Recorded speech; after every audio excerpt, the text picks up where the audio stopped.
Hey YouTube, this is Teen Techie back with another video, and today I'm going to show you how to see tags of other YouTube videos. So the first thing is you have to select the video that you would like, and while you're doing that, make sure that you are in Chrome. So after you have your video selected, all you have to do is right click on the screen and click on View Page Source. And you'll see all this source code. All you have to do is Command F or Control F, whatever works on your computer, and put in keyword into the search bar. Then just press enter. And the first instance of the word keyword should give you all of the keywords that they use. And once I click off of that, you can actually just go ahead and copy these keywords directly into your own video if you'd like. So if you like this video, please make sure to subscribe to my channel. I would really appreciate it.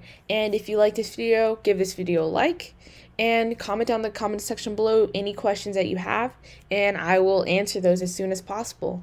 Thanks for watching.